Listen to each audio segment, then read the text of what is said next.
Hi, I'm Valerie Bodell, and I'm verbally representing various pages of Superman Red Sun, written by Mark Millar.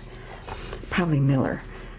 What would happen if Superman, an iconic American hero, contemporaneously depicted as a brave, kind champion of justice and morality, had landed in Russia?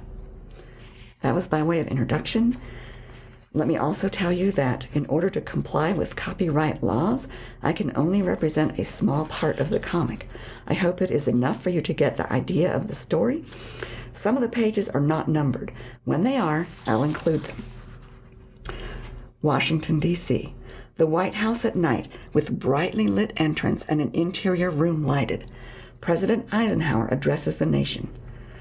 My fellow Americans, it has long been the duty of this great office to make public those developments which may affect our standing as a free and democratic nation. I regret to inform you that such a development took place this morning.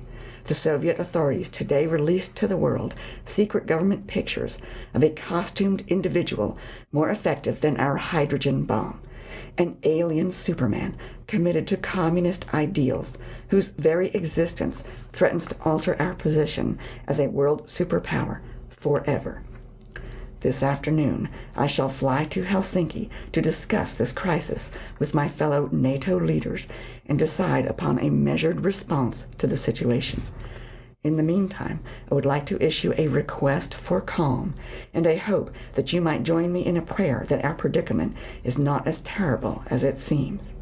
The citizenry listen to radios and watch TV broadcasts with intense, fearful expressions. The president walks with two men in black suits and addresses them. Super hearing, impenetrable skin, eyes that can see through walls and fire laser beams. Where did the Russians find this guy, boys? One of the men answers. He has red hair and wears glasses. Believe it or not, they say he grew up on a collective farm somewhere in the Ukraine, Mr. President. Ukraine, I'm so sorry.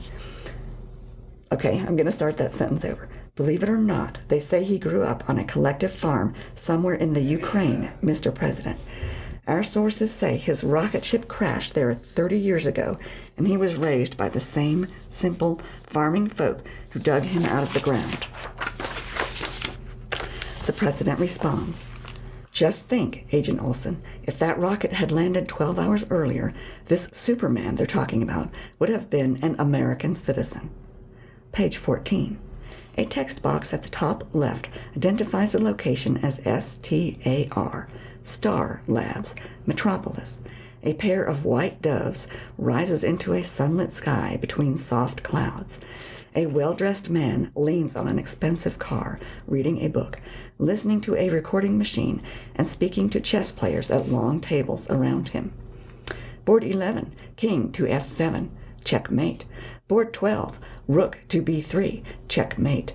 Board 14, Queen to F4, checkmate. Thank you for a highly stimulating coffee break, gentlemen. Board 7 played particularly well this afternoon. I was so distracted from Machiavelli's Il Principe that for a moment I almost turned two pages at once by mistake.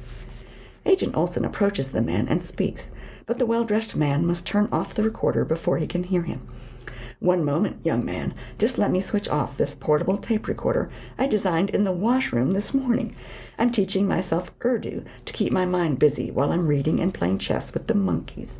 I assume you're Agent James Olson, of course?"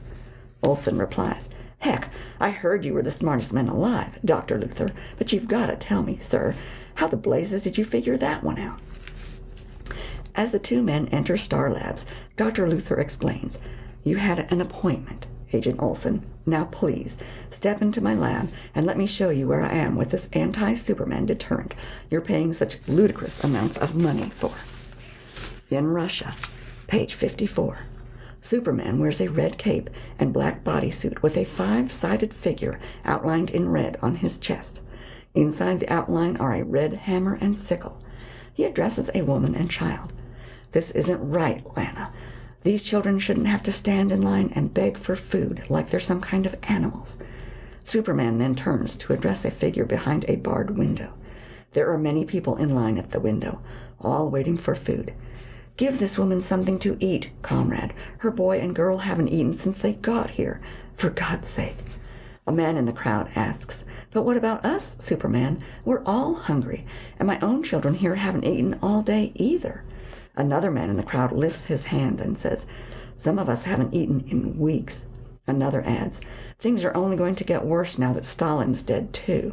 I've got a friend in supplies who says that we aren't getting grains for the rest of the month." Lana is a beautiful woman with red hair and a determined expression. She says, "It's okay, Superman. It's not your fault. It's just the way the system works, you know. You can't take care of everyone's problems." Superman responds, "Actually, I can, Lana. I could take care of everyone's problems if I ran this place. And, to tell you the truth, there's no good reason why I shouldn't." The crowd of waiting people cheer, clap, raise their fists in the air, and smile. They are in front of a government building where two huge red banners hang, one with Lenin's profile and the other with Stalin's. Superman rises above the crowd to fly off and declares, "Tell your friends they don't have to be scared or hungry anymore, comrades. Superman is here to rescue them." Page 62. In the intervening pages, Stalingrad has been reduced to minuscule size and stored in a specimen container reminiscent of a bell jar. Moscow. A museum docent addresses a small group of tourists in a room with odd alien exhibits. And so this marked the end of the short-lived Luthor-Brainiac partnership, but only the beginning for the tragic people of Stalingrad. To this day, our great leader has been unable to solve their predicament, and their names are etched here forever in the Superman Museum, so that we might never forget. Over the years, the American CIA has funded the construction of an entire rogues gallery of supercriminals built by the prolific Dr. Lex Luthor. The Parasite, Metallo, the Atomic Skull, Bizarro, all designed to assassinate Superman and restore the fading fortunes of the United States of America, all thankfully quite unsuccessful. Page 63. A large, blond, muscle-bound museum guard points a baton at a citizen wearing a hat hiding his eyes. "Only 90 seconds at each exhibit, comrade. Keep in step with the other tourists or face rigorous psychological examination." "I'm sorry, my friend. I was in a world of my own." The client walks slowly towards the tour group, looking back over his shoulder. The docent stands in front of the world map. "The Soviet Union was just a fragile assembly when Superman first came to power. 2 decades later, and the whole world is our ally. Only the United States and Chile choose to remain independent, the last 2 capitalist economies on Earth, and both on the brink of fiscal and social collapse. The rest of the world was glad to volunteer total control to Superman, and watched in awe as he rebuilt their societies, running their affairs more efficiently than any human could. Poverty, disease, and ignorance have been virtually eliminated from the Warsaw Pact states. Disobedience to the party has been virtually eliminated." The citizen with the hat-hooded eyes stands at the back of the group, his eyes shaded, his mouth set grimly. Page 101. Red text boxes with yellow text are superimposed on an image of a Russian city of large buildings, lighted windows, and helicopters cruising the sky. Time passed, and my grip grew tighter. Rarely a decision was made across the length and breadth of the Soviet Union without my permission in some form or another. A man surreptitiously offers another an open briefcase. The red text box in the corner states, "The population was largely grateful and obedient, but the freedom fighters inspired by the death of Batman remained something of a problem." A smaller square imbued with blue shows a stern-faced Batman with clenched fists, and text boxes continue. My desire for order and perfection was matched only by their dreams of violence and chaos. At the bottom of the page, a snow-lined street and sidewalk pass by a crudely painted silhouette of Batman in black and dripping paint. I offered them utopia, but they fought for the right to live in hell. Stalingrad. Label at the top of the page indicates that the scene has moved into the tiny city of Stalingrad in ruins. Blocks and girders are piled and exposed. Cars are crushed. People help each other out of the rubble. Fires burn, and a huge alien appendage is visible above the destruction. A disembodied voice explains, "We lost the Opera House, the Olympic Stadium, 40 or 50 apartment blocks, and God knows how many people were before we killed Superman." A uniformed official continues. Where were you? It's difficult enough maintaining some kind of order in this place without handling problems like this. You're supposed to check the filters every 24 hours. A projection of Superman replies. I'm so sorry, comrades. The first organism to slip past my microscopic vision in all these years. I can hardly believe I allowed this to happen. I've just been so distracted lately. A huge, grotesque creature is now visible atop the wreckage. It is an odd mud-brown and green color, with spikes protruding and jointed appendages. Not only will I double my efforts to bring Stalingrad back to its natural size, but you have my word. I'll check the filters tubes hourly from this moment on. Again, I can only offer my apologies. I promise I'll never let you down again. Virtual image off. Superman out. Superman now sits in front of the entrapped Stalingrad and addresses Brainiac. How could you do this, Brainiac? What kind of monster would trap an entire civilization inside a sample jar? It's the most grotesque thing I've ever seen. Brainiac answers with a synthesized computer voice. Forgive me, Superman, but I disagree with your assertion. I cared for these cultures and tended to their every requirement to survive as a species.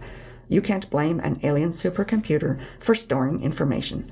All I was doing was following my original prime directive. Superman replies, but you took away what made them human, and there's never an excuse for that, Brainiac. Failing to regrow these people has been a black spot of my career. Page 134. The United States is under attack from Superman and Brainiac. Superman confronts Lex Luthor's wife, Lois, on the steps of the White House. I respect the fact that you're taking a stand like this, but we're destroying everything within a 5-mile radius of the Pentagon, and I don't want anyone hurt. Lois replies, I'm sorry, Superman, but this is my home, and I am not budging an inch. I don't think you understand, ma'am. Your Air Force has been neutralized, and your super people have been scattered to the winds. America is finished. I'm afraid you don't have anything left to hit me with. Lois says, Actually, we've still got one shell left in our arsenal, Superman. If you think I'm kidding, just take a look at the letter in my inside pocket. With the greatest respect, Mrs. Luthor, I hardly think a brown manila envelope is going to stop me in my tracks, even if it does have a presidential seal. Page 136.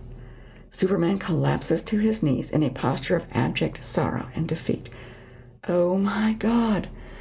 What have I done? All I wanted was to put an end to all the wars and famines. I only wanted the best for everyone. You've got to believe me. Lois, stunned, opens the envelope. What the hell was in this letter?